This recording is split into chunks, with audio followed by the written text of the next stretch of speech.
pessoal, já estamos em gravação, né? Oficialmente, boa tarde.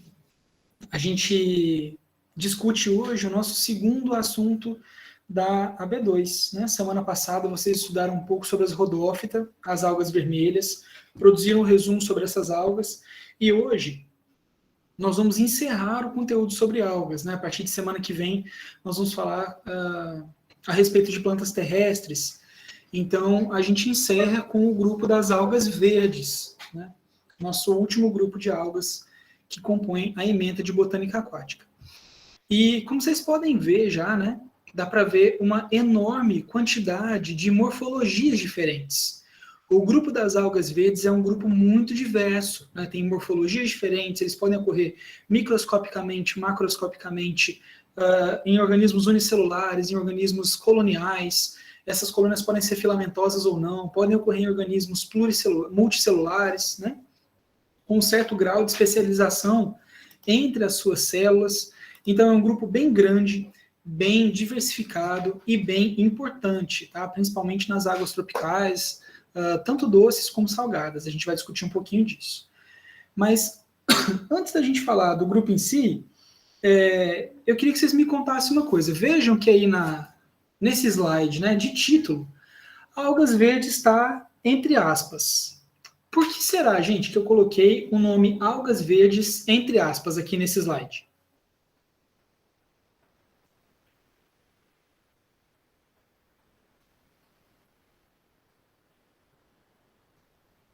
O que vocês me dizem?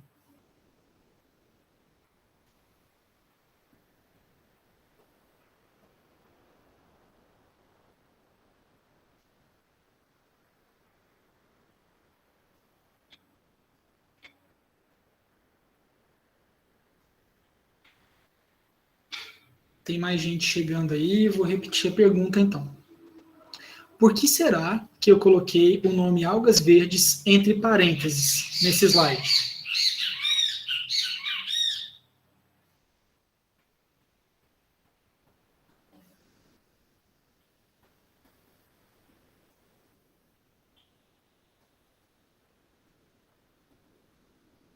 E aí, pessoal?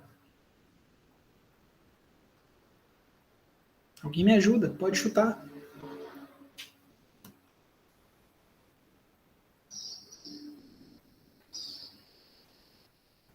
Será que foi só porque eu achei bonitinho colocar entre aspas? Será que tem algum significado? Como assim por conta dos pigmentos, Rian?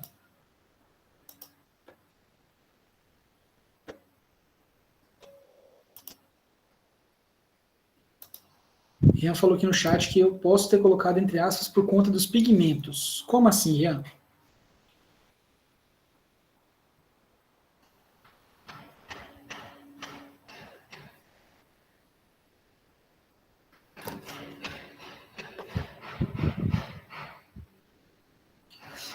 Enquanto o Rian escreve, eu vou repetir a pergunta. Por que será, pessoal, que hoje, que nós vamos falar de algas verdes, nosso último grupo de algas, eu coloquei logo no slide de título, algas verdes entre aspas. O que será que isso significa?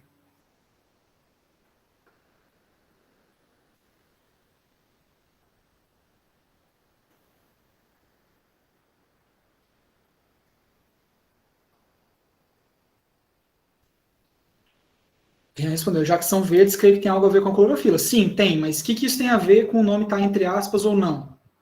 O que tem a ver ter clorofila com estar com o nome entre aspas?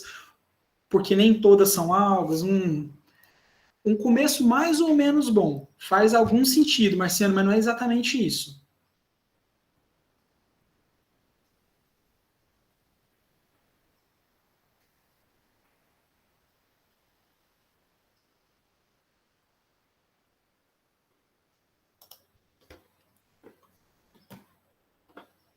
E aí, quem mais ajuda? Marciane, Rian, por que o nome algas verdes está entre aspas aqui?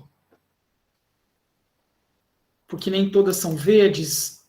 Não, Gabriela, apesar de nem todas serem verdes, não é por isso. Que aí acaba respondendo a pergunta da Chayane, né? Porque podem ter outros pigmentos nesse grupo, também não. Vamos lá.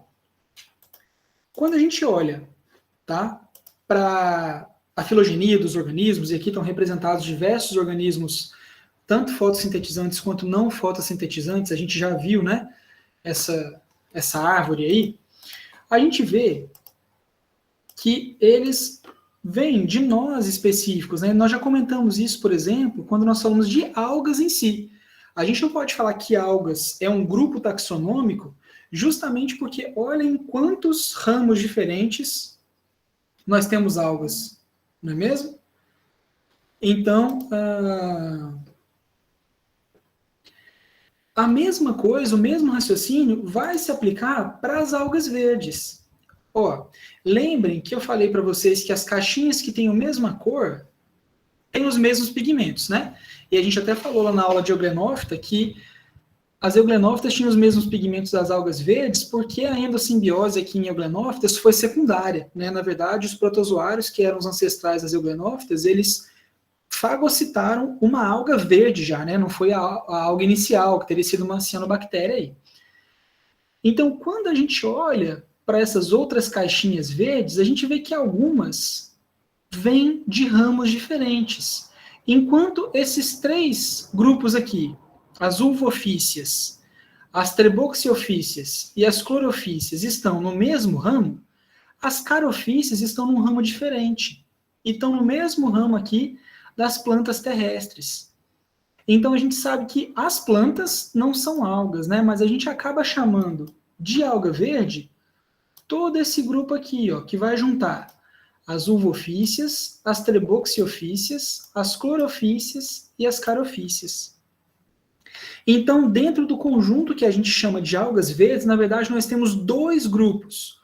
Um grupo maior, formado por esses três ramos, e um grupo menor formado unicamente por esse ramo sozinho aqui das carófitas ou das carofícias. Então, se a gente der um zoom nisso aqui, a gente vai enxergar uma situação mais ou menos assim, ó. As algas verdes, em geral, estão bastante próximas das plantas terrestres. Tanto que quando a gente considera esses três grupos diferentes, a gente tem um grande grupo que a gente chama de viridiplantae. Em contrapartida, olhando essa ramificação aqui, a gente pode perceber que existe um parentesco muito maior entre as carofícias e as plantas terrestres, porque eles estão suportados pelo mesmo ramo aqui, do que entre as clorófitas e as plantas terrestres, né? Na verdade, a relação de parentesco que eu tenho entre carofícias e embriófitas é a mesma que eu tenho entre esses dois grupos que formam o grupo Streptófita e as clorófitas, são grupos irmãos, né? Então, na verdade, a gente acaba chamando tudo isso aqui de alga verde como se fosse um grupo só, sendo que se eu desço aqui na árvore, eu vejo que são grupos que vêm de ramos diferentes. Um desse ramo aqui e outro desse ramo aqui, tá? Então, avaliando nesse contexto ainda, esse grande grupo, que é o grupo das viridiplantae, vai ter como características em comum, né? O que todos esses organismos têm em comum? As clorófitas, as carofícias e as embriófitas. Clorofila B, armazenamento de carboidratos na forma de amido e cloroplastos contilacoides, ou seja, tanto as clorófitas, quanto as carófitas, quanto as embriófitas, que são as plantas terrestres, vão portar essas características. Clorofila B, amido e cloroplastos contilacoides. Ah, professor, quer dizer que essas algas aí, essas plantas, esses organismos só têm clorofila B? Não, tem clorofila A também, tá? Só que a clorofila B vai aparecer no lugar da clorofila C, que é mais comum nas feofícias, nas diatomáceas, nas crisófitas, e aqui nas algas verdes, né? E lá nas euglenófitas vai ser substituída pela clorofila B. Se a gente reduz um pouquinho e pensa só no grupo das Streptófita, a gente vê que esse grupo tem em comum estrutura basal dos flagelos, é similar nos dois grupos, a presença de glicolato oxidase nos peroxissomos. O que isso já faz a gente entender? Que essa galera aqui, que está fora desse grupo, não tem a mesma estrutura de flagelos e não tem glicolato oxidase nos peroxissomos. Então, a gente chama, pelo nome de algas verdes, organismos que estão em grupos totalmente diferentes. Se a gente fosse ainda dar um zoom nessas relações aqui, a gente ia encontrar uma situação mais ou menos assim, tá? Então, olha que bagunça que é, pessoal. Essa divisãozinha aqui, ó, esse pedaço só que a gente está observando. Nessa parte, nós temos as plantas que a gente conhece, né? As traqueófitas, que vão envolver as plantas que têm vasos condutores de seiva, as samambaias, os pinheiros, os limoeiros, todas as plantas com flor. Temos aqui o que a gente chama comumente de briófita, que são os musgos, né? Vindos de um ramo só. Aí já começa aqui, ó, temos um ramo sozinho com as Carophyceae. Temos um ramo sozinho com as Prasinophyceae. E temos um ramo composto por outros 3 grupos, que são as Chlorophyceae, as Treboxiophyceas e as Ulvophyceas. Então, tudo isso aqui é o que eu vou chamar de algas verdes. Por isso as aspas, porque não são um grupo filogeneticamente válido, porque tem grupos que vêm de ramos diferentes da árvore da vida. Tudo bem, pessoal?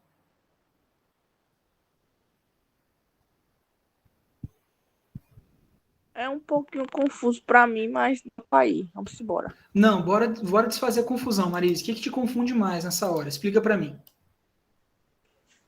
É porque eu tenho dificuldade. Aí eu não. É o nome que me assusta, é entender essa divisão aí, entendeu? Mas vê, não importa o nome, a gente pode chamar de A, B, C, É, tanto mas faz. é que a cabeça, ela. A minha, né? Fica paia com o nome. Aí Então, eu. mas veja, ó, não se prenda aos nomes. Por enquanto aqui a gente não tem que pensar no nome em si. A gente tem que pensar na relação entre esses grupos. Aqui é basicamente falar o seguinte, por exemplo, você tem irmãos ou irmãs? Tenho. Você tem primo? Felizmente. Tenho, infelizmente. Beleza, então vamos lá. Tem seu pai e sua mãe. E aí tem você e mais quantos irmãos? Uma só. Tá, então tem Marise e a irmã que a Marise não gosta. E você tem primo por parte de mãe ou de pai?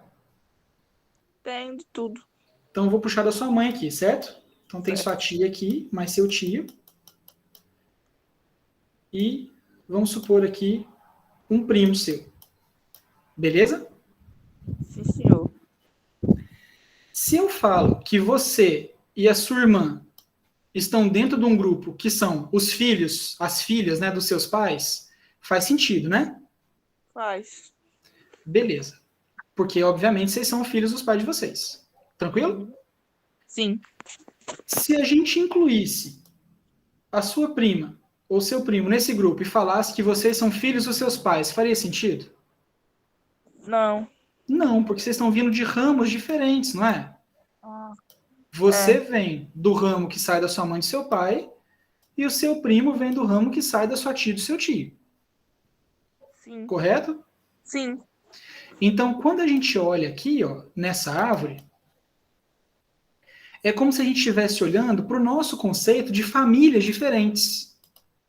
E falar, olha, o pessoal que é Silva é a mesma coisa do pessoal que é Bastos. Mas não é, porque são grupos diferentes. E por mais Tá. que todos os Silva e todos os Bastos tenham olho azul, eles são de famílias diferentes. Entendi. Certo? Certo. Então, quando a gente olha esses grupos todos aqui, ó, quando a gente olha as Carophyceae, as Prasinophyceae, as Ulvophyceae, as Treboxiophyceae, as Chlorophyceae, elas vão ter, por exemplo, clorofila B. Mas elas são Silva, Bastos, Santos, são de famílias diferentes. Uhum.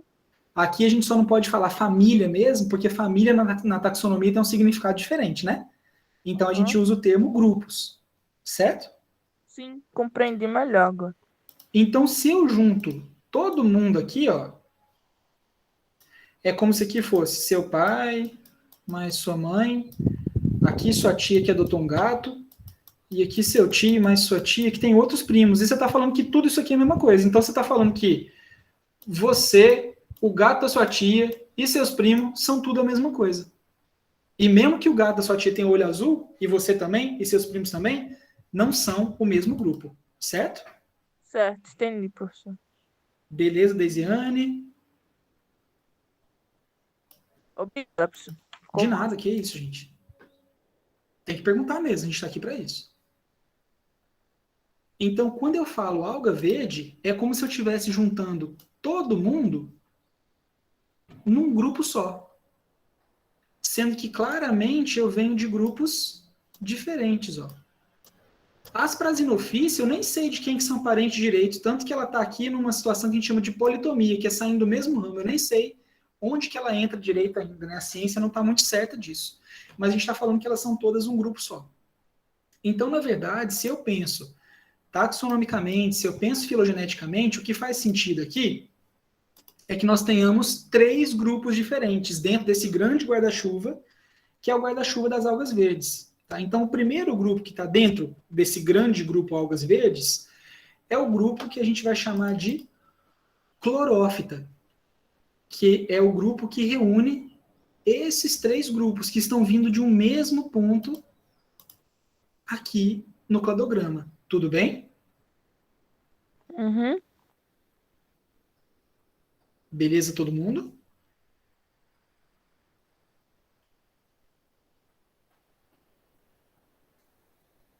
O próximo grupo é o grupo Prasinophyce, que vai constituir apenas esse grupo que está vindo deste ramo, e o próximo grupo é o grupo Carophyce, tá? Então a gente tem aqui, dentro desse guarda-chuvão chamado algas verdes, um grupo chamado Clorófita, que vai reunir as Clorophyce, as Treboxiophyce e as Ulvophyce, um grupo chamado Prasinophyce e um grupo chamado Carophyce. Certo? Ok. E tudo isso aqui eu posso chamar informalmente de algas verdes. Beleza?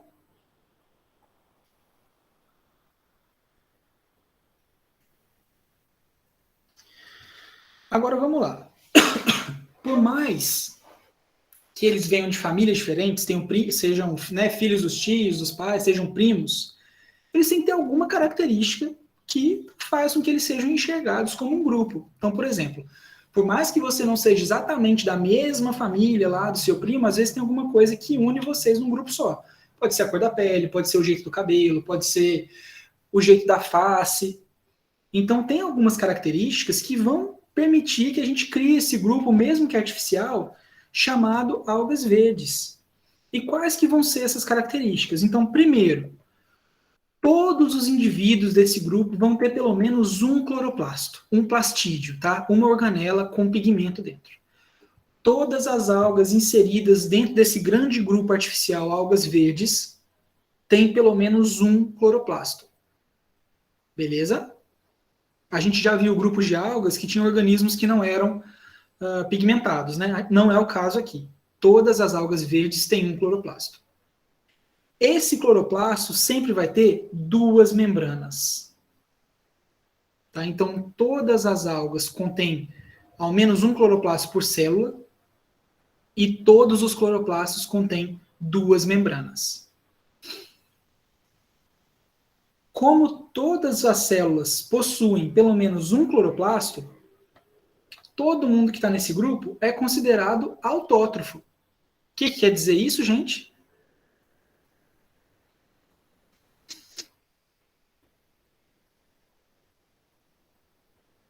O que quer dizer esse pessoal ser autótrofo? Produz seu próprio alimento. Isso aí. Então a gente não pode compará-los, por exemplo, às euglenófitas, que mesmo tendo cloroplastos, às vezes absorviam, né, substâncias nutritivas do seu redor. As clorófitas não fazem isso. Todas, através da fotossíntese, majoritariamente produzem as substâncias que precisam para sobreviver. Né? Vão absorver nutrientes inorgânicos do ambiente, mas todas as moléculas orgânicas são produzidas a partir da fotossíntese. Tá? Obrigado, Renata, pelo auxílio aí. Todos os organismos desse grupo vão ter células flageladas, com 2 flagelos de tamanhos iguais, o que já vai diferenciar eles das euglenofíceas, né?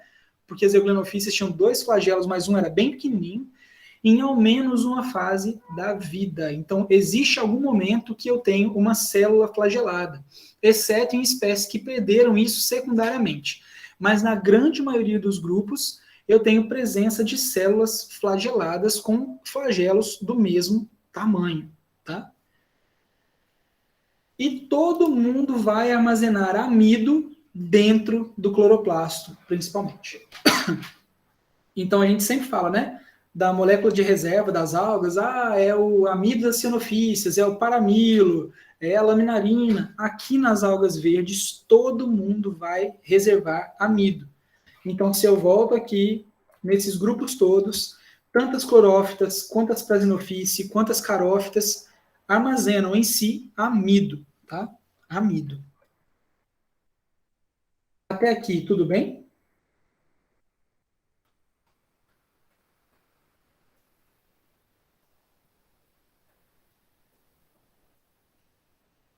Temos dúvidas? Tranquilo até então, professor. Tranquilo. Então, se tiverem dúvidas, falem, tá, gente? A gente tem que esclarecer. Não deixem a dúvida ficar, não. Beleza? Oi, Chayane. Uma coisa que eu não entendi direito foi a questão das clorofilas, tipo A, B, por que Tá. umas tem, outras não tem. Beleza, eu vou voltar aqui, então. Lá no primeiro cladograma que a gente viu. Olha só.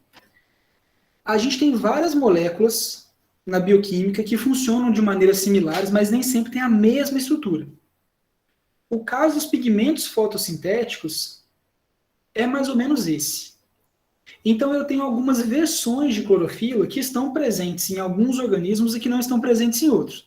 É como se a gente estivesse falando de computadores que têm diferentes placas de processamento.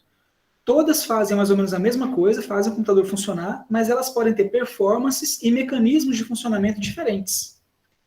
Então, quando eu pego basicamente, esse eixo aqui, ó, essa galera toda, que eu tenho um tanto de gente fotossintetizante, né? Tenho aqui as feófitas, ó, os dinoflagelados, as diatomáceas, eu vou ter clorofilas A e C.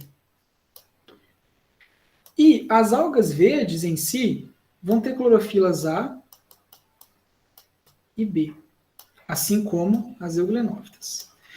Por que umas têm umas, outras não têm? Então, a primeira coisa que a gente pode notar, todo mundo tem clorofila A. Provavelmente a clorofila A é o modelo mais antigo de clorofila, que surgiu primeiro na evolução. Tá? E aí ela basicamente funciona em todos os organismos fotossintetizantes. Em um ramo, a gente teve o surgimento da clorofila C, que é uma versão da clorofila. É como se a gente trocasse um pedacinho da clorofila para uma outra estrutura, que vai acabar tendo a mesma função de absorver luz, né, para a realização da fotossíntese. E num outro ramo, a gente tem a evolução da clorofila B, né, que na verdade vai ser bem aqui, porque as rodófitas também têm clorofila C.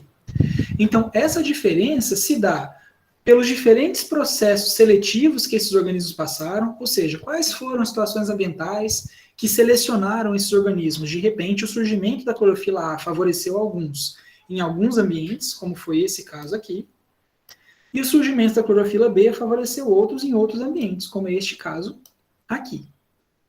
Beleza? Entendi.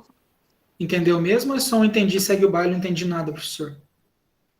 Não, eu entendi que ao longo, né, que foram evoluindo, foram se adaptando e gerando essas clorofilas. Isso, e aí é como se eu tivesse versões diferentes de uma molécula que funcionam um pouquinho diferente uma da outra, mas com o mesmo objetivo, e acabaram se diferenciando em diferentes ramos aí da nossa árvore da vida, tá? Temos mais dúvidas, pessoal?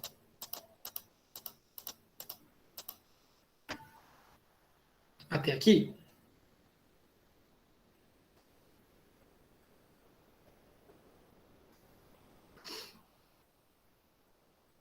Não?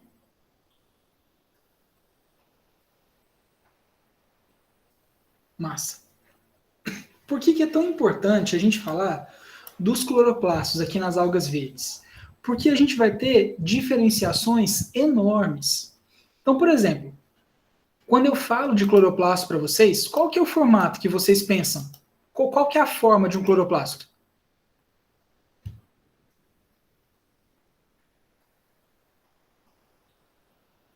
Ele é quadrado? Ele é redondo? Ele é retangular? Uma moeda, uma moeda.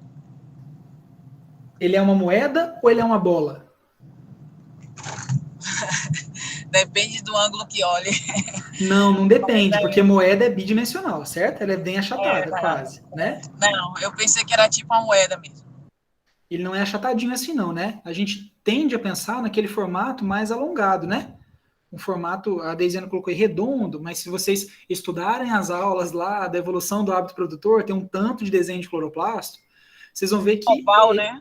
isso, a forma geral do cloroplasto, vamos dizer assim, né, a forma padrão, entre aspas, é uma forma mais ovalada, né, como se fosse um ovinho. E nas algas verdes, eles se transformam nas mais diferentes formas. Então, olha só, nessa alga aqui que é do gênero Spirogyra, como eles parecem uma hélice. Então, toda essa fita de cloroplasto, né, toda essa fita verde na parede da alga aí é um cloroplasto em forma de hélice. Por isso, inclusive, que o nome desse gênero é Spirogyra, né? Na espiral. Tá? Então, a gente tem várias... Desculpa, gente. Várias formas diferentes de cloroplastos, tanto no formato quanto nas quantidades também. Então, aqui, por exemplo, no gênero Spirogyra, nós temos vários cloroplastos em hélice numa célula. Já no gênero Oedogonium, por exemplo, a gente tem o que a gente chama de cloroplasto reticulado, ele parece uma rendinha. Eles se conectam uns aos outros e fazem uma rendinha dentro da célula. Tá? Então, a gente tem várias formas, várias quantidades diferentes. Aqui eu tenho mais de um cloroplasto. Se eu pular lá para o gênero Micrastérios, por exemplo, aí eu já tenho aqui, é uma célula só, tá, pessoal? Separado em duas semicélulas e o cloroplasto, ele preenche quase a célula inteira, né? Diferentemente, por exemplo, aqui de Spirogyra, né? Que ele é bem fininho, bem definido, diferente aqui de Oedogonium, que eu consigo ver partes da célula sem a presença do cloroplasto, tá? É bem bonita, né, Marisa? Parece um broche. Essas algas são as que eu acho mais bonitas mesmo, são lindas demais. E no microscópio, então, ao vivo, são uma coisa de doido, assim, a cor é maravilhosa. Então, isso vai mostrar pra gente que os cloroplastos, muitas vezes, vão ter o poder de dizer pra gente a que grupo essas algas pertencem, justamente porque algas com cloroplastos similares provavelmente estão no mesmo grupo, né? Quando eu olho essa alga do gênero Zygnema, por exemplo, eu tenho o clássico cloroplasto desse gênero, que é um cloroplasto estrelado, né? Ele parece uma bola com espinhozinhos, né? Então aqui eu tenho mais de um por célula, por exemplo, né? Tenho dois aqui em cada uma das células e que eles estão bem espaçados, tá? Então, dentro das algas verdes, eu vou ter uma variedade enorme de cloroplastos, tanto de formato quanto de quantidade. Beleza?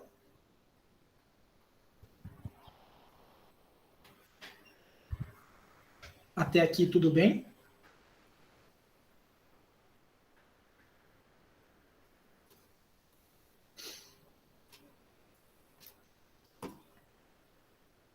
Acho que sim, né? Beleza. Qualquer dúvida, me pergunta e a gente volta, tá? Agora vejam bem, gente. Vou dar uma voltada aqui, ó. Pensando que essas algas vêm de 3 grupos diferentes, né? Vocês acham que a gente vai ter muitas morfologias diferentes ou poucas morfologias diferentes?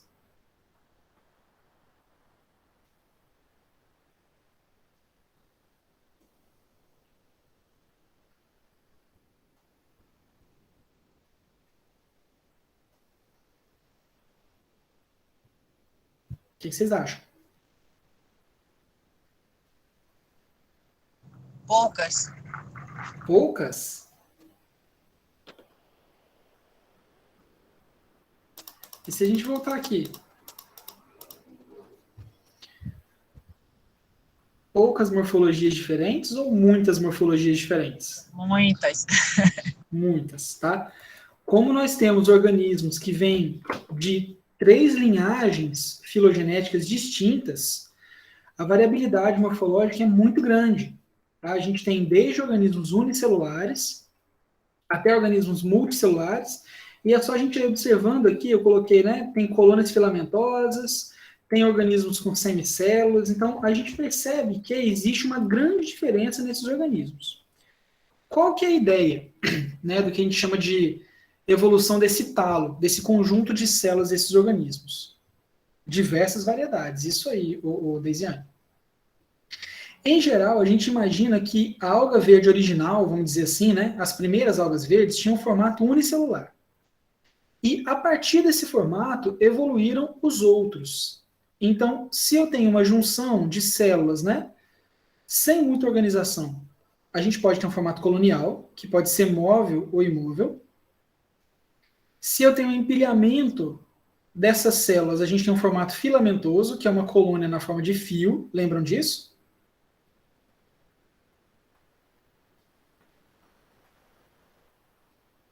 Sim? Não? Sim. A partir do filamentoso, eu posso ter o desenvolvimento de filamentos ramificados ou de membranas, dependendo da posição entre um filamento e outro. Então vamos imaginar que os lápis são filamentos, né? Uma célula em cima da outra. Se eu vou fazendo uma justa posição de vários desses filamentos, eu vou criando como se fosse uma membrana, né? Imagine, uma estrutura só com uma camada de células vai ser quase transparente, quase no formato de uma folha, que é o que a gente vai falar de talo membranoso. E se eu coloco esses filamentos em ângulo, né, a gente vai chamar de talo filamentoso ramificado. Além desses tipos de corpo, né, tem o tipo colonial clássico, que é um agrupamento de células, que pode ser móvel ou não. E aqui surgem duas novidades dentro das algas, que vão ser o formato de corpo num talo cenocítico ou numa estrutura parenquimatosa, que vai dar uma estrutura realmente de volume, 3D, grande, com uma organização de várias camadas, com uma espessura maior do que apenas uma célula. Tá? Isso que a gente chama de talo cenocítico vai ser ainda uma diferenciação muito grande, que é um organismo que passa pela divisão celular. Então vamos lembrar lá, gente. Como que acontece a mitose? O que acontece durante a mitose? Quem consegue me contar? Quem lembra disso? A divisão produz duas células filhas. Beleza. Duas filhas, quer dizer. Unicelular. Você definiu a mitose, Renata. Agora eu quero que você lembre do processo. Quais são as fases da mitose? O que acontece na célula?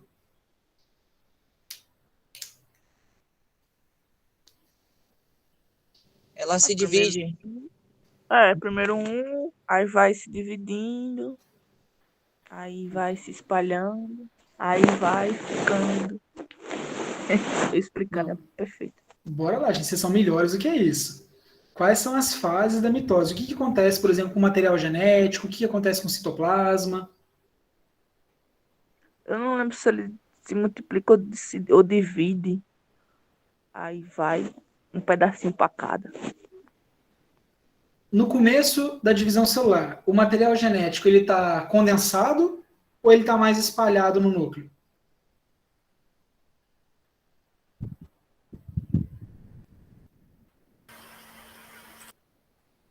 Acho que condensado. Ai, minha biologia geral, meu coração sendo transpassado por uma faca. Eu sou podre em Tá mais biologia. espaçoso, Eu falo sério. Tem que rever isso aí, gente. São coisas que não parecem importantes, mas são importantes, viu? Engenharia de pesca não é só criar camarão e peixe e pescar. Tem que ter a base bem feita aí. Voltem para relembrar essas coisas. Então vamos lá. Na mitose, no comecinho, que a gente está numa fase que a gente chama de intérfase, né? Aquele momento entre as reproduções, o material genético em geral não está condensado, está naquela estrutura de cromatina, que é a fita bem longa do DNA.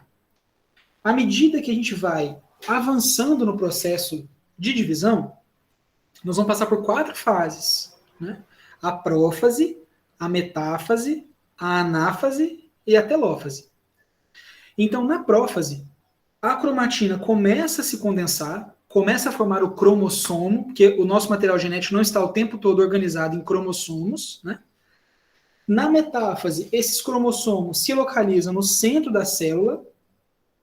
Na anáfase, eles começam a se separar, né? Os fusos mitóticos puxam, depois que eles se duplicaram, metade para um lado, metade para o outro.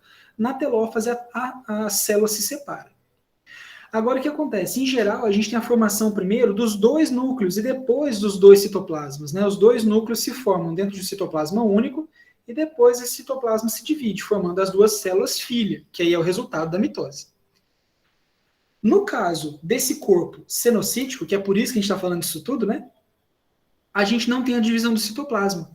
Então, isso aqui, basicamente, é como se fosse uma celulona cheia de núcleos, mas sem haver divisão do citoplasma.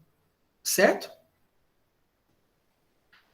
Então, a gente tem cariocinese, que é a divisão nuclear, mas não tem citocinese, que é a divisão do citoplasma das células filha.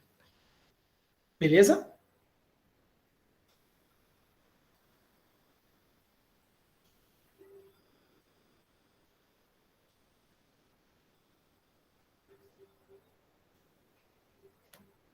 Pessoal? Beleza. No talo parenquimatoso, a gente vai ter uma organização bem tridimensional, volumosa, a partir da justaposição, né, de várias células, tanto em largura, quanto em altura, quanto em comprimento. Então, a gente tem uma diversidade morfológica enorme nessas algas. Tá?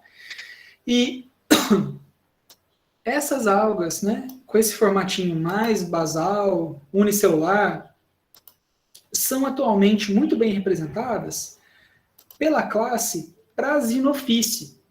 Tá? Então, a gente tem aqui vários gêneros dentro da classe Prasinophyce. Temos o gênero Resultor, Pachysphaera, Mefrocelmes, Piramimonas. E o que a gente pode observar? São organismos unicelulares ou multicelulares, gente?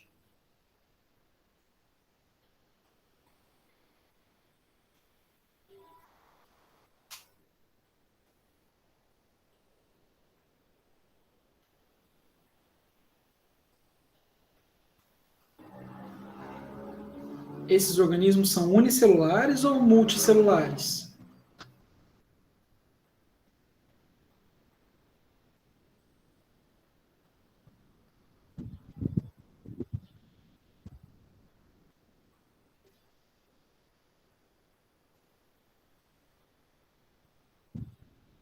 Eu acho que são multi. Que eu tô vendo mais de uma coisa. O que é mais de uma coisa, Chayane? Por exemplo, nessa B, dentro do círculo maior tem mais de um formato. Mas o que leva a crer que isso são células e não organelas, por exemplo?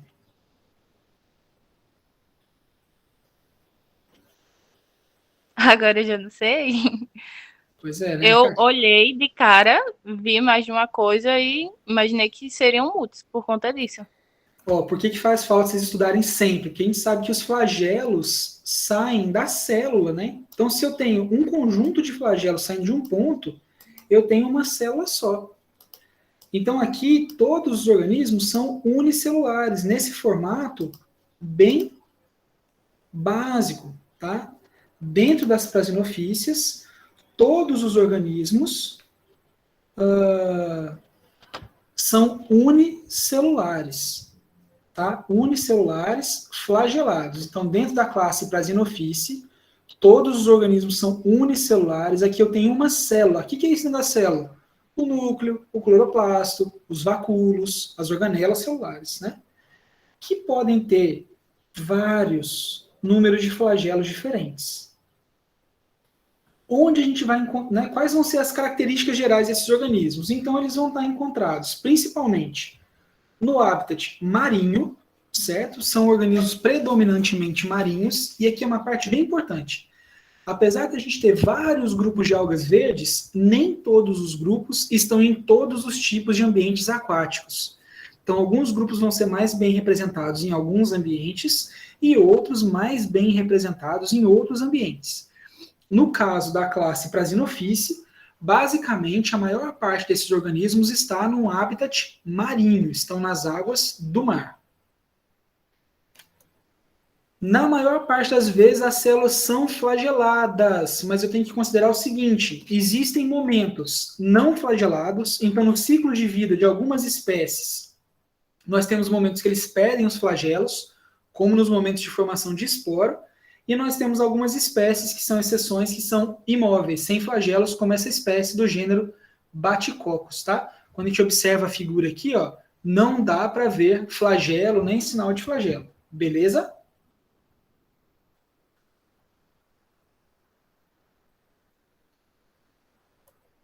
O número desses flagelos é variável, posso ter uma quantidade diferente de flagelos, não tem um número específico, e eles vão sempre emergir, ou seja, vão sair de uma depressãozinha, de um fundinho na célula, tá? Então a gente tem sempre um fundinho do qual saem esses flagelos.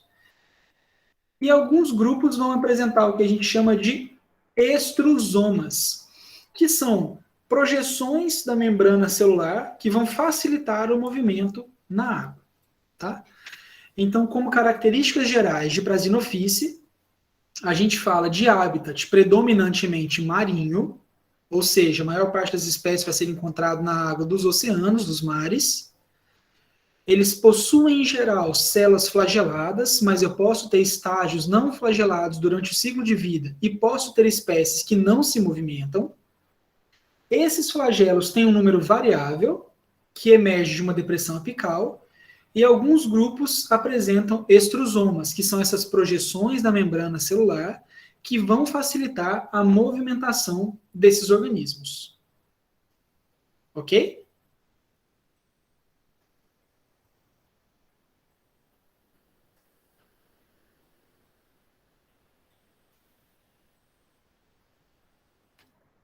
Uma característica bem importante desse grupo, gente, é a presença da prasinoxantina, tá?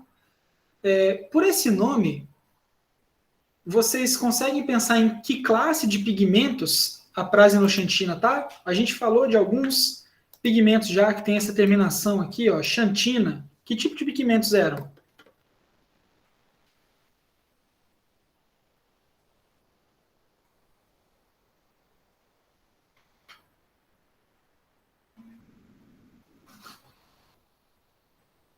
Começa com C.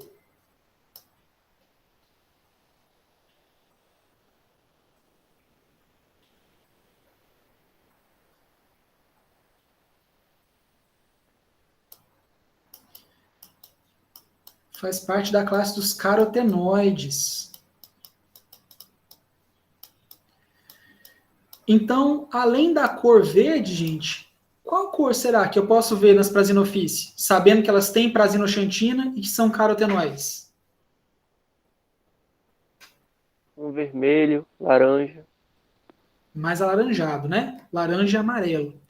Então, a gente tem um tipo de carotenoide que só acontece nessas algas, que é a prasinoxantina. Justamente, né, ó o nome aqui, ó, Prasinophyce vão possuir prasinoxantina, um pigmento amarelado, um carotenoide. Tá? Então, é bastante importante para identificar esse grupo. Porque, como é um grupo que poucas pessoas trabalham, às vezes é muito difícil até você saber que você está vendo uma Prasinophyce no seu microscópio. Um dos ensaios, né, bioquímicos que se fazem para determinar que essas algas são desse grupo é a detecção da presença de prasinoxantina. E a gente tem que levar em conta que, na verdade, não existe um caractere que define esse grupo. Que, por exemplo, se a gente pegava assim, eu estou vendo um organismo aqui que tem duas válvulas que são formadas por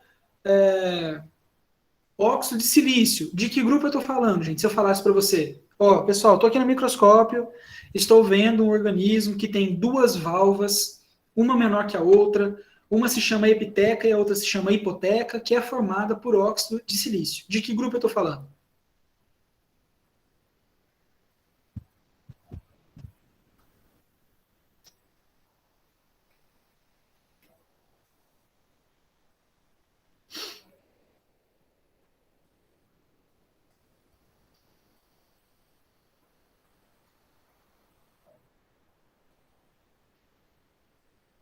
Das diatomáceas, né? Agora, diferente das diatomáceas, as Prasinophyceae não tem uma característica que eu fale, essa característica que a pessoa fala, bingo, é diatomácea, a não ser a presença da Prasinochantina, né, nas espécies que tem carotenoide. Então, a gente usa um grupo de caracteres para poder identificar esses organismos. E, em geral, elas são vistas, né, pela comunidade científica de quem trabalha com algas, que elas são formas primitivas das características que são encontradas em outras algas verdes. Então, provavelmente, as Prasinophyceae são as algas verdes mais antigas que surgiram. E depois surgiram os outros grupos, né, com várias outras diferenciações e adaptações. Tá? Até aqui, alguma dúvida?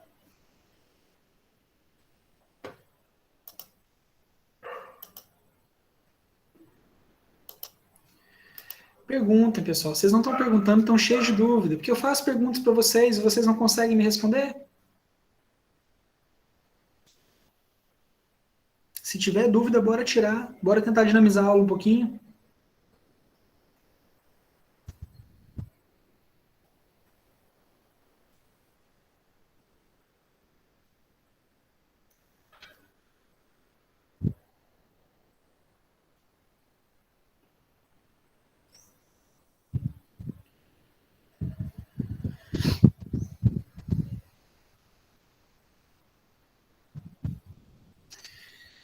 Quando a gente vai falar da ecologia dessas algas, principalmente focado na reprodução, elas vão apresentar tanto processos reprodutivos assexuados, quanto processos reprodutivos sexuados, tá?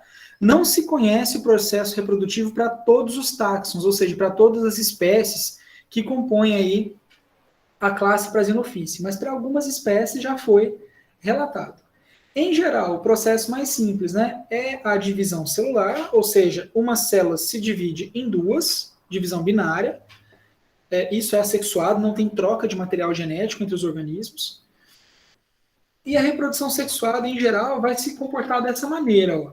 Eu tenho duas células, né, que vão se unir num processo que a gente chama de plasmogamia, que é o compartilhamento de citoplasma, depois que a célula já está separada, vão trocar material genético, vão fazer um novo núcleo, que vai passar por meiose, e liberar, então, células N novamente, tá? Então, aqui eu tenho células N, que se fundem, formando um zigoto 2N. Esse zigoto vai passar por meiose, que vai gerar filhotinhos N novamente, que vão crescer, né, e se tornar adultos, para novamente fazer a plasmogamia e a cariogamia, que é a fusão dos núcleos.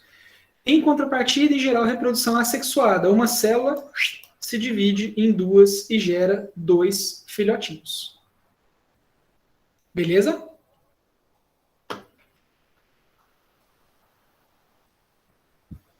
Então é uma classe bem simples. A gente, em geral, não encontra nas amostragens que a gente faz na água doce, é uma água basicamente marinha, né? Então, se você for observar algas de cultivo, de tilápia, de camarão de água doce, você não vai encontrar muito esses organismos. São organismos bem primitivos e a compreensão deles nos dá espaço para conhecer organismos mais derivados, mais complexos de algas verdes. Entre eles, o filo Chlorophyta, tá? Eu tirei aqui a imagem G, porque a imagem G hoje não é incluída no filo Chlorophyta mais, mas todos esses outros organismos são. E vejam que dentro do filo Chlorophyta a gente tem uma divisão enorme de formas também, né? Temos formas coloniais, como esse Hydrodictyon, temos formas que são unicelulares com 2 flagelos, formas que são coloniais, multicelulares com vários flagelos, formas imóveis, filamentosas, formas talosas. Então, o filo Chlorophyta é um dos filos mais diversos em morfologia das algas verdes. Tá? A gente tem muitos formatos diferentes. Aqui é interessante, porque antigamente todas as algas verdes eram consideradas aqui dentro do filo Chlorophyta. E esse filo foi sendo desmembrado. Tá? Uma das divisões que causou o desmembramento desse filo e até a geração depois do filo Charophyta foi o habitat. Então a gente vai enxergar que, basicamente, a predominância do habitat das espécies do filo clorófita é marinha, apesar de eu ter alguns representantes dulcícolas e até alguns representantes terrestres, tá? Então, se eu estou falando de indivíduos do filo clorófita, em geral, eu tenho organismos que vão viver no mar. Tem organismo dulcícola de água doce? Tem. Tem organismo terrestre? Tem. Inclusive, nas áreas terrestres, as algas verdes são importantes formadoras de associações com outros organismos, principalmente com fungos, tá? Formando os líquens. Nesse sentido, o gênero Trentepolia, que é esse gênero que vocês veem representado aqui na foto da esquerda, ele é um dos mais comuns na formação de líquens, tá? Aqui a gente tem uma colônia grande só de Trentepolia mesmo, a margem bem avermelhada, com as células ativas ainda, mas são um importante grupo de algas verdes terrestres, tá? Aqui, mais uma vez, a gente tem que observar que é o seguinte, a pontuação que algumas pessoas fizeram no começo da aula, acho que foi Rian falou, acho que Deisiane também, a respeito delas nem sempre serem verdes, se aplica, tá? Porque veja a Trentepolia, ela é laranja, a gente nunca ia olhar isso e falar é uma alga verde, né? Mas ela está inclusa no grupo das algas verdes, porque não é só o pigmento que faz a alga verde ser uma alga verde. E apesar da gente ver laranja, se a gente olha bioquimicamente aqui dentro, nós temos as clorofilas A e B, tá? Então, falando justamente desses pigmentos, as algas verdes vão ter clorofilas A e B, vão ter beta-caroteno e vão ter xantofilas. Então, a cor delas vai variar grandemente, desde o verde até o amarelado, alaranjado, até o rosado, azulado, que vai ser dado pelas xantofilas. Tá? Então, tem uma grande quantidade de pigmentos diferentes. E aí eu pergunto para você, gente, pigmento existe nas algas só para ser bonitinho? Ou ele tem função?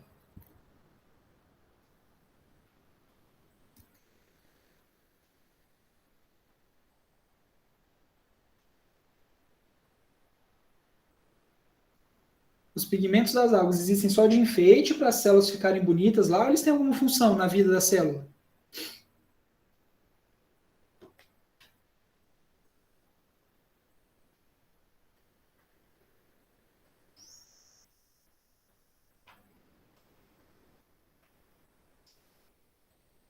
E aí, pessoal? Desenho colocou que tem função, uma interrogação. É a pergunta que eu fiz, eu quero uma resposta.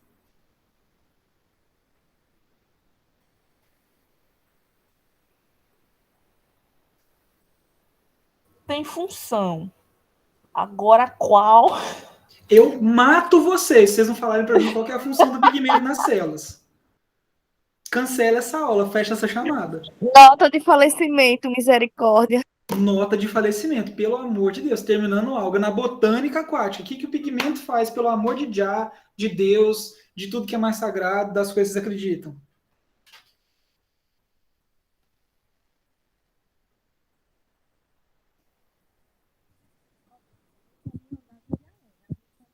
Para que serve a clorofila, gente? A fotossíntese. Ave Maria! Os pigmentos funcionam na fotossíntese, né? Eles vão ser as antenas bioquímicas que vão ajudar a captar a luz. Então, quanto mais pigmentos diferentes eu tenho, significa que mais tipos diferentes de luz eu consigo aproveitar. Por exemplo, a clorofila não aproveita muito bem o verde, porque ela é verde, ela reflete a luz verde, né? Outros pigmentos, como os beta-carotenos, as xantofilas, conseguem aproveitar a luz verde. Então, se eu tenho quantidades diferentes de pigmentos diferentes, eu posso viver em ambientes diferentes. Porque na coluna d'água, à medida que eu me aprofundo, eu vou tendo mudança na quantidade e na qualidade de luz. Então, por exemplo, as rodófitas, que vocês estudaram semana passada, elas acontecem em profundidades superiores, porque a maior parte dos pigmentos, que são pigmentos azuis e vermelhos nelas, vão responder à luz verde, que é uma luz que penetra mais do que a luz vermelha e a luz azul, que vão ser mais usadas pela clorofila. Então, se eu tenho pigmentos diferentes, eu consigo colonizar, habitar lugares diferentes. Por isso que o filo clorófito acontece em tantos espaços diferentes, tá? É um filo extremamente diversificado. Além disso, por exemplo, lá no PEBA, lá na praia que vocês foram, vocês já viram essas estruturas aqui? Ó, o pessoal às vezes chama de uva da praia, né? Que são algas do gênero Caulepa.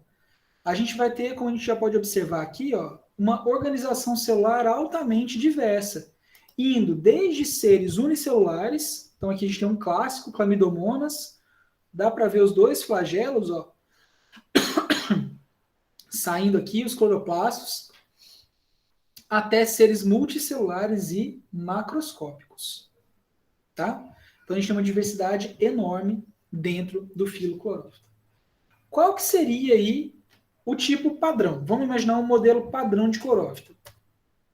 Então, é uma célula, né, que basicamente vai ter um cloroplasto. Então, aqui não é que todas as clorófitas são unicelulares, não, tá? Vamos pensar nas células. As que são flageladas vão ter 2 flagelos do mesmo tamanho. A gente vai ter esse grande cloroplasto com as regiões que a gente chama de pirenoide, que são as áreas de acúmulo de amido, né? Cercados aí por uma parede celular resistente, armazenando grãos de amido nos seus cloroplastos. Tá? Vamos ter um estigma. Quem lembra lá das euglenófitas? Para que serve o estigma, gente?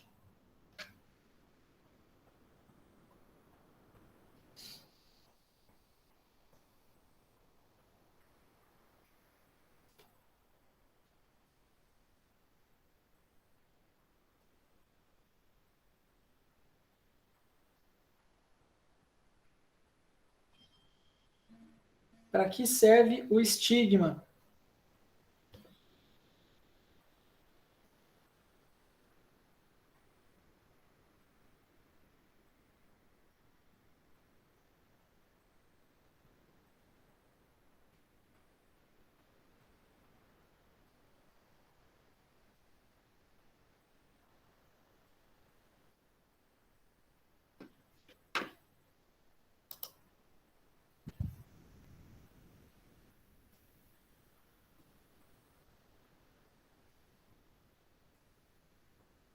Quem me falar em 30 segundos para que serve o estigma ganha um ponto na média da B1.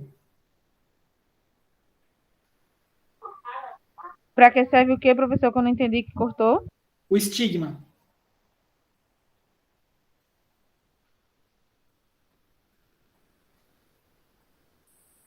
Professor, é sobre o processo de reprodução da flor ou não? Não. Primeira coisa, já acabou os 30 segundos. Segunda coisa, processo de reprodução da flor. Escrever isso durante uma aula de algas é matar o professor mais uma vez. Já me mataram umas 4 vezes hoje, estamos só contando, né?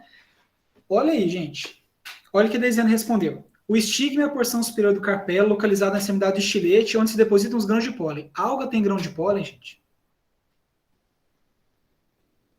Em algum momento da nossa história na B1 a gente falou que a alga tem grão de pólen? Não, né? A gente tem que lembrar que às vezes tem estruturas diferentes com nome parecido. Então, o estigma aqui nas algas vai ser aquela estrutura de fotorrecepção que a gente vê lá nas euglenófitas, né? Aquele pontinho vermelho, que elas vão se guiar a favor ou contra a luz, que a gente viu nas euglenófitas que uma luz fraquinha atrai elas, uma luz forte espanta elas. Então, aqui nas clorófitas, o estigma vai ter a mesma função. Não é o lugar onde cai grão de pólen, porque grão de pólen não tem pólen, tá? Isso é importante, né? Gente, tentar é importante, mas a gente tem que tentar fazer uma lógica, né? Então, se algo não tem grão de pólen, como é que o estigma pode ser uma região que recebe o grão de pólen, né? Não tem condição. Então, vamos tentar fazer a coisa dentro da lógica do que a gente está vendo, né? Então, o estigma vai ser responsável também por essa fotorrecepção, né? Essa capacidade dos organismos de se aproximarem ou se afastarem da luz. Nesses organismos, o pirenoide, que é a região que contém uma concentração de amido, vai estar sempre dentro do cloroplasto.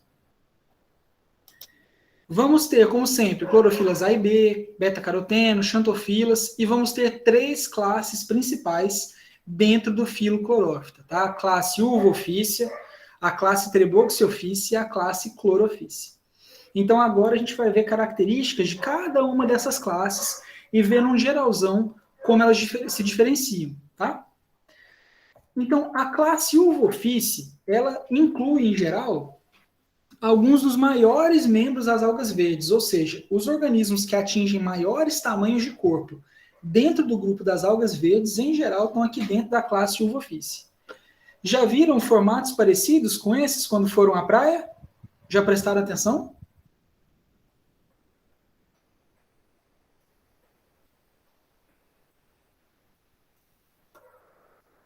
Então, são algas verdes da classe Uva-ofície. A uva uva, né? Às vezes é conhecido como alface do mar, e é engraçado que a caulepa, que parece a uvinha, né? Que a Gabriela já colocou aí, não é do gênero uva, é do gênero caulepa. Então, a gente tem esses formatos macroscópicos, com tecidos bastante tridimensionais. Inclusive, durante muito tempo, foi especulado que as algas da classe Uva-ofície eram as parentes mais próximas às plantas terrestres, tá? Dado a sua complexidade e a formação das suas estruturas, tá? Em geral, esses organismos vão ser predominantemente marinhos, mas também vão ter muitos componentes dulcícolas. Então, como a gente já falou, dentro do filo Chlorophyta, em geral, a maior parte das espécies são marinhas, são aquáticas, mas marinhas, mas também tem representantes em água doce. Isso não é diferente aqui para as uva-ofícias, tá? Então, tem uma predominância de organismos marinhos, mas nós também temos bastante componentes importantes dulcícolas. Beleza? Uma das espécies mais comuns, e o próprio nome dela já diz, né, que a gente vai encontrar dessas algas, é a espécie Cladophora vagabunda. E o gênero Cladophora, em geral, é bem comum nas águas doces, tá? Então, Cladophora é bem comum, bem ramificado. Então, a gente tem um grupo de algas aqui dentro do gênero Cladophora que é bem disperso nas águas doces. Outro gênero bastante comum, que já vai ser bem diferenciado na sua estrutura, tá, no seu formato de corpo, é o gênero Ulotrix, que já não vai ser macroscópico. Aqui a gente está olhando a olho nu, tá? A gente tem esse organismo grande assim, né? E aqui temos organismos já microscópicos filamentosos. Então, se você observa, desculpa, gente, esses organismos a olho nu, a gente vai ver aquilo que a gente costuma ver naquela gosma na água, né? Aquela quantidade de alga verde misturada. Você não consegue individualizar o organismo, porque ela é microscópica, filamentosa, tá? O gênero Ulotrix, nesse caso. E existe uma importância bastante interessante que para algumas espécies, né, dentro da classe Uva-ofície, vão produzir compostos que são tóxicos para a gente. Então, a gente não pode comer uva-ofície, tá? Não comam as uvinhas da praia. Não é legal. Elas vão ser especialmente importantes na deposição do carbonato marinho. Então, várias dessas algas têm deposição de cálcio, né, e quando elas morrem, elas vão depositar carbonato no fundo do mar. São bastante importantes nesse sentido. Até aqui, tudo bem?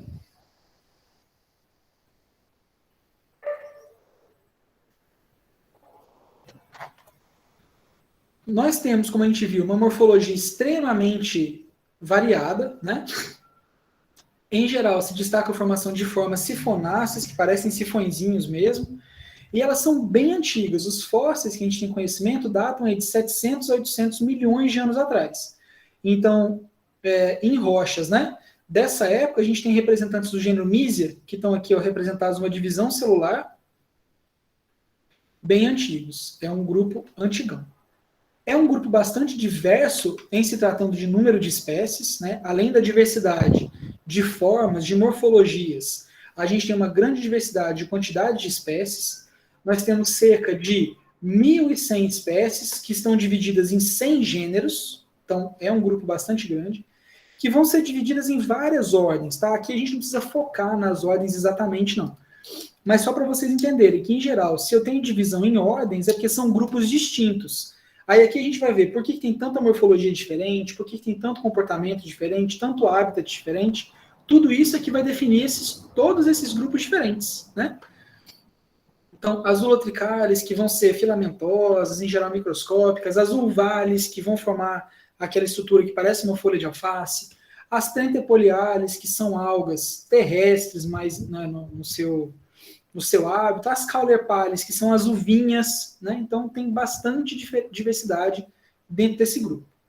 A reprodução sexuada é relatada para alguns grupos, então a gente tem o corpo, né, da alga, um corpo taloso. Então a gente pode imaginar, por exemplo, que isso aqui é uma uva. Uva SP. Que em algum momento da sua vida vai produzir células móveis, que serão os gametas, né? Esses gametas vão se fundir formando um zigoto 2N, que vai passar por meiose. Em monostroma, é bastante interessante que é a formação dessa estrutura, que a gente chama de codíolo. Eu vou escrever aqui para vocês. Codíolo. Em português. E o codíolo vai liberar os zoósporos, que vão, por mitose, gerar, mais uma vez, organismos adultos. Tá? Então, aqui a gente tem a reprodução dentro da ordem Ulotricalis, e a presença do codíolo é bem representativa dessa ordem. Em outras ordens, por exemplo, como a ordem Ulvalis, que é a da uva, né, eu tenho a produção dos gametas, e o zigoto vai formar o que a gente chama de esporófito adulto, que vai sofrer, mais uma vez, meiose, formando os indivíduos que a gente vai acabar encontrando aí no mar. Tá? Deem uma atenção nessas reproduções, só no sentido de perceberem que, dentro de uma classe só, eu tenho formas de reprodução bastante diferenciadas, ciclos reprodutivos bastante diferenciados. Ai, professor, mas que saco, por que você está me falando disso? Por que eu tenho que ficar vendo todas essas fases? Porque ciclos reprodutivos diferenciados vão fazer com que elas tolerem diferentes ambientes. Então, por exemplo, eu tenho que pensar no ciclo reprodutivo da alga quando eu descubro essa alga lá no meu viveiro, para manejar de forma adequada. Tá? Então, saibam que existem ciclos reprodutivos diferentes, mesmo dentro da reprodução sexuada, e que esses ciclos podem ser disparados por gatilhos diferentes. Né? Quando a gente olha, por exemplo, dentro da ordem Trentepoliales, desculpem, vou corrigir aqui, não sei o que deu de ruim no slide, a gente vê mais um formato de reprodução diferente. Tá? Então, observem que estar em ordens diferentes vai significar muitas diferenças dentro do funcionamento da biologia desses grupos e que isso pode ter impacto direto na forma de manejo. Se as diferentes ordens têm impactos também, né, nas diferentes reproduções, é claro que a organização corporal vai ser diferenciada. E a clássica, que a gente vê bastante na ordem Caulerpales, né, que vai ser essa organização tridimensional, bastante ramificada, que a gente encontra maioria das uva-ofície de água doce, que é o que vocês vão ter contato em criação de água doce. Beleza? Então vejam que a gente nem está sendo tão específico assim, na morfologia de cada ordem, na reprodução de cada ordem. Eu quero que vocês saibam o geral da classe, o que vai diferenciar essa classe das outras, tá?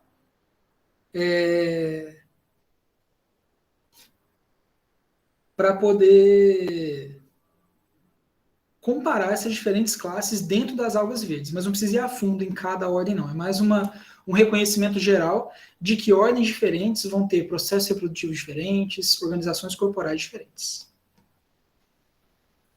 Na classe Treboxyophyce, por sua vez, a gente vai mais uma vez encontrar uma grande variedade de morfologia, de modos reprodutivos, de ecologia, e, em geral, as Treboxyophyce já vão ser mais encontradas em água doce, né, em solos e em associações com outros organismos. Diferente de uva-ofície, que é predominantemente marinho. Aqui a gente tem uma questão bem interessante, que várias das Treboxyophyce têm sido apontadas nos últimos tempos como superalimentos, né? Elas têm sido apontadas como repositores, como reforços alimentares para garantir a segurança alimentar. Um desses gêneros é o gênero Chlorella. Então, só para reforçar aqui, né, que eu não falei especificamente, só apareceu aqui, apesar de algumas serem utilizadas como superalimento, outras podem causar doenças, por exemplo, aos animais domésticos quando ingeridas. Percebem aqui, por exemplo, a importância do engenheiro de pesca na horticultura? Para o reconhecimento de quais espécies são comestíveis, quais não são, quais vão servir como suplementação alimentar, quais oferecem risco. E aí, no caso dessa formação de superalimento, a clorela é extremamente citada nos últimos tempos como uma alga que pode ajudar a gente a resolver o problema da desnutrição em muitos lugares, né? Claro que não resolve o problema da fome, mas a gente tem um organismo que é pequeno, de fácil cultivo e que tem uma composição de basicamente 45% de proteína. Então é um organismo extremamente proteico, sendo que a gente tem relativamente uma baixa quantidade de carboidratos, só 20%, outros 20% de lipídios, 5% de fibras e 10% de minerais e vitaminas, mas principalmente focando na assimilação de proteína, né, essas algas são super importantes, uma proteína de qualidade que pode ser facilmente criada. Então os estudos estão se desenvolvendo ainda nesse sentido, mas elas são bastante apresentadas como superalimento. Tá? Temos organismos que são clássicos também, como o gênero Golenchner. Esse é super fácil de identificar no microscópio, porque ele parece essa bolinha de espetos, né? Que é um gênero colonial das Treboxyophyce, então é um dos organismos mais comuns que vocês vão encontrar. Eu estou mostrando aqui para vocês, para que vocês possam ter facilidade de reconhecimento, né? Porque nas águas doces que a gente trabalha, nas Treboxyophyce em geral, o gênero Golenchner vai ser um dos mais comuns. E aí, por fim, dentro do filo Chlorophyta, né, a gente passa para a classe Chlorophyceae, que vai ser super importante para vocês por causa disso. Ó. Em geral, elas são comumente utilizadas em sistema de aquicultura como alimento para o zooplâncton. Tá? Então, se eu tenho, além da alimentação de ração, uma ideia de fazer alimentação natural, eu tenho que acompanhar como é que estão as clorophyces do meu tanque, do meu viveiro, para verificar a viabilidade das populações de zooplâncton, que vão alimentar os peixes, os camarões e assim por diante. Tá? Então, elas são bastante utilizadas nesses sistemas para alimento, para zooplâncton, e elas representam uma grande diversidade, uma grande quantidade das algas de águas doces. Então, elas estão diretamente relacionadas à produção primária. As clorophyces são algas extremamente importantes na produção primária, tanto em quantidade quanto em diversidade, ou seja, muitas espécies diferentes e muitos indivíduos dessas algas, em geral, compõem as amostras de algas que a gente retira nas águas doces em geral, tá?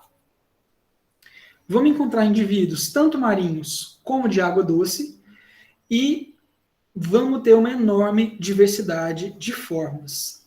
Provavelmente a classe Chlorophyce é a classe com maior diversidade dentro do filo Chlorophyta, certo? A gente encontra aí, por exemplo, essas fotos são todas do trabalho da Natália, tá? Então todas essas algas foram encontradas em águas aqui do tributário de Tributário do São Francisco, do lado de Sergipe, mas temos organismos coloniais, né, como Pediastrum, Coelastrum, Anquistodesmus, Cenedesmus, que são muito clássicos, né, por essas projeções, o gênero Cenedesmus principalmente, né, ele parece esse conjunto de travesseirinhos. O gênero Coelastrum é um gênero móvel, tá? Parece um cachinho de uva verde que tem movimento. Os Pediastrums são lindos, parecem redes, né, aquáticas, então são algas bastante comuns.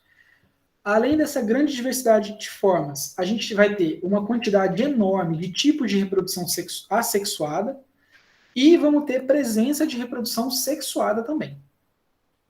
Beleza? Então, com a classe Chlorophyce, a gente fecha aquele grupo que era o maior dos 3 grupos das algas verdes, né? A gente tinha o grupo Prasinophyce, que a gente já viu, que é aquele grupo bem simples, bem primitivo. O grupo Chlorophyta, que vai ter essas 3 classes. Ulvophyce, Treboxyophyce e Chlorophyce. E agora a gente passa para a classe Charophyce, que vai ser importante porque elas são atualmente reconhecidas como a linhagem ancestral das plantas terrestres.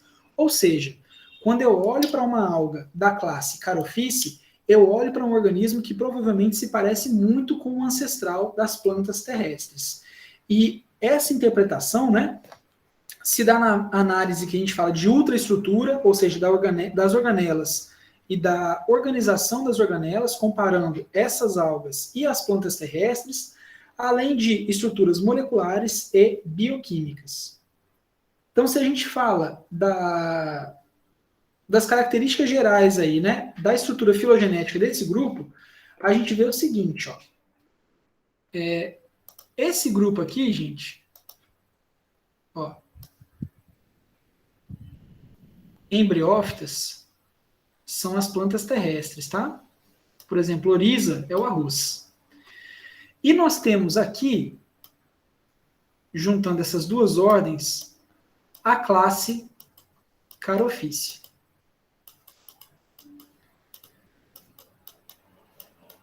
Então vejam que a classe Carophyce, que está sustentada por esse ramo aqui, ó, é o grupo irmão das plantas terrestres, ou seja, são os organismos alga que a gente tem mais proximidade com as plantas terrestres. Por isso que é dito que elas são parentes diretas das plantas terrestres. E a gente tem alguns gêneros bastante representativos, como o gênero Cara, o gênero Nitella, o gênero Coleochaete, que são bastante importantes para a gente entender a relação entre essas plantas. Além disso, elas são bastante comuns em ambientes de água doce, então mais um indício aí de que, na verdade, elas representaram esse ponto de saída das plantas da água para a terra, para conquistar os ambientes terrestres, né? E vão ter uma enorme variação de formas, desde indivíduos microscópicos a indivíduos macroscópicos. Então, nós temos organismos bastante emblemáticos, né, como as Espirógera e os seus cloroplastos em forma de fita, como os Closterium, que a gente chama de bananinha, né, tem esse formato de banana mesmo. E aqui, ó, tá escrito errado, não é Espirógera, é um organismo do gênero Coleochaete.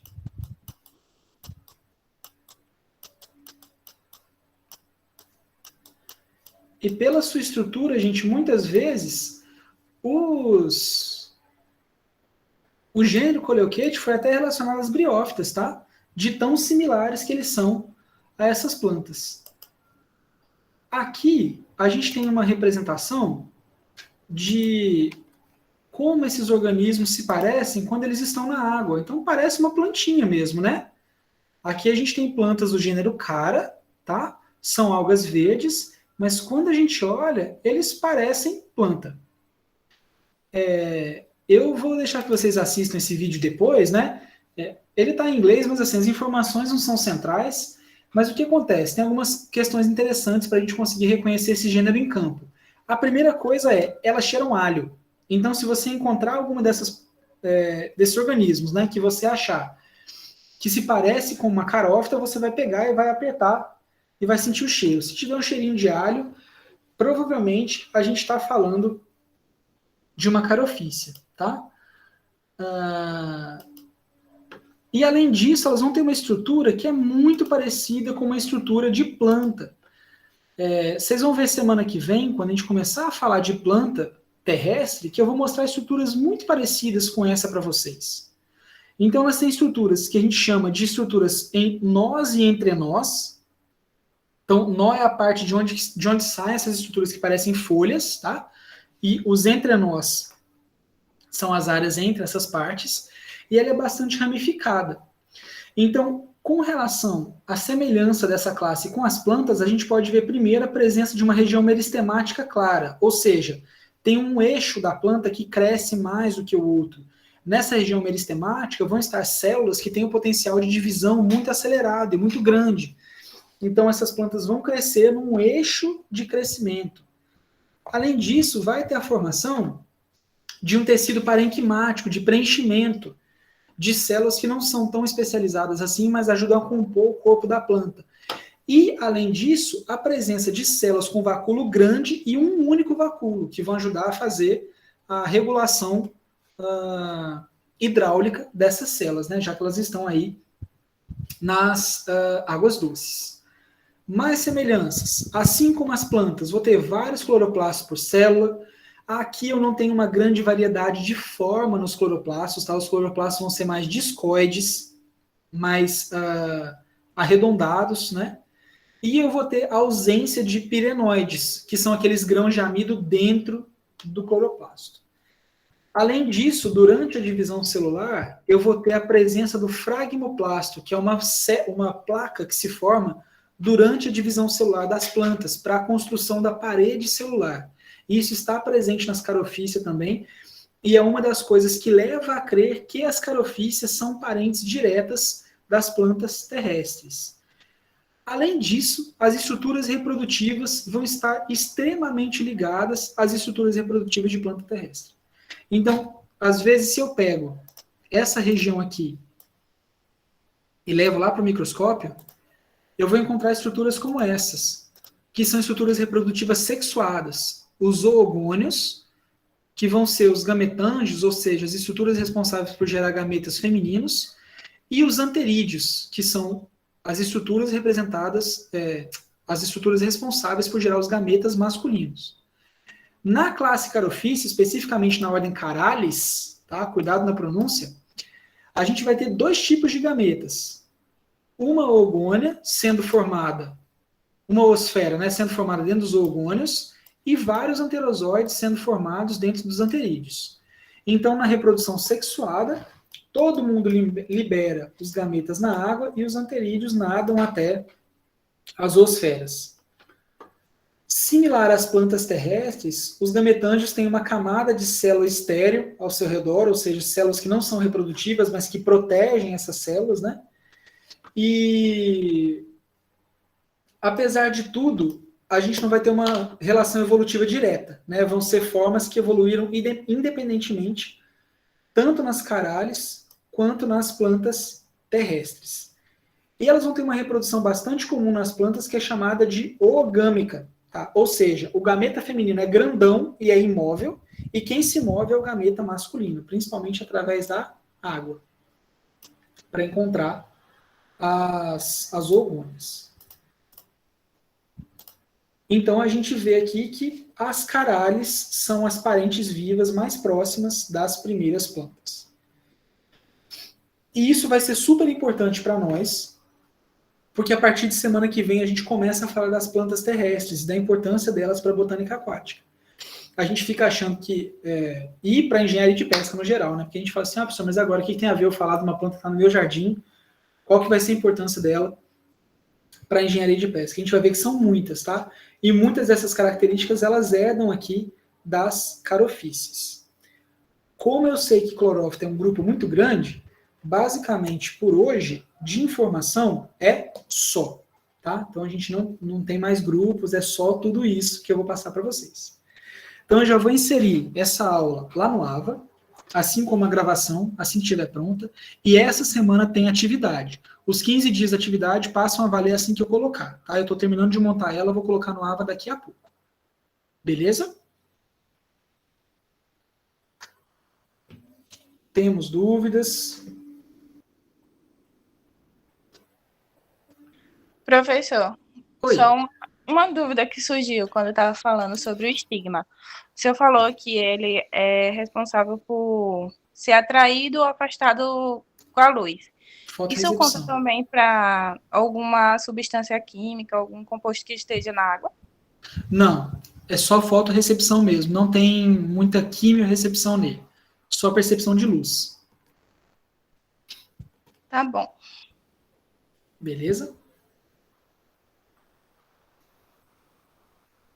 Temos mais dúvidas, pessoal?